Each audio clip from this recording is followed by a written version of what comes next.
उत्तर प्रदेश में राशन वितरण प्रणाली को लेकर एक बड़ा बदलाव किया जा रहा है। अब कोटेदार घर से राशन नहीं बांट पाएंगे। सरकार ने ये कदम खाद्यान्न आपूर्ति को पारदर्शी और बेहतर बनाने के लिए उठाया है।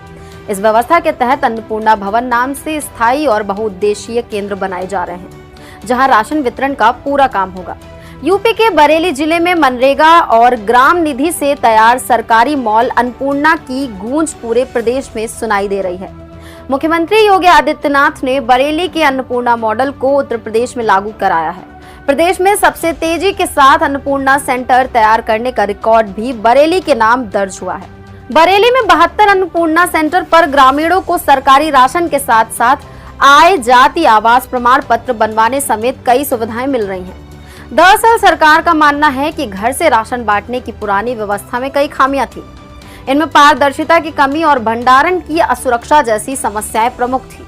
लेकिन अब अन्नपूर्णा भवन बनाने से ये प्रक्रिया सुव्यवस्थित और अधिक भरोसेमंद हो जाएगी।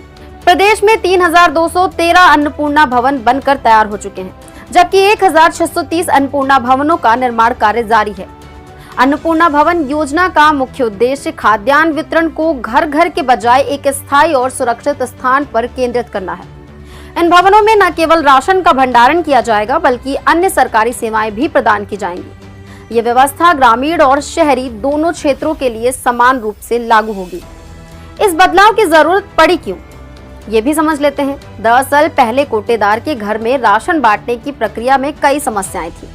जैसे कोटेदार के घरों में राशन सुरक्षित रूप से स्टोर नहीं हो पाता था, जिससे नुकसान और गड़बड़ी की शिकायतें आती थी।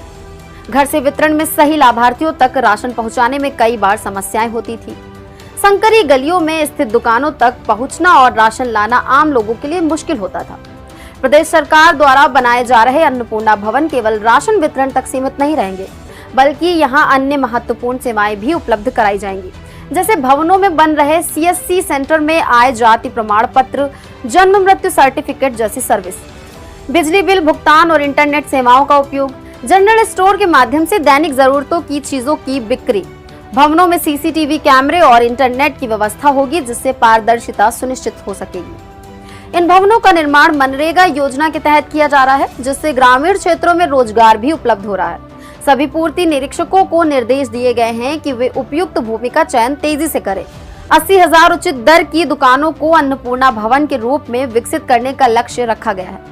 फिलहाल आपका सरकार के इस फैसले पर क्या कहना है, हमें कमेंट बॉक्स में जरूर बताएं। धन्यवाद।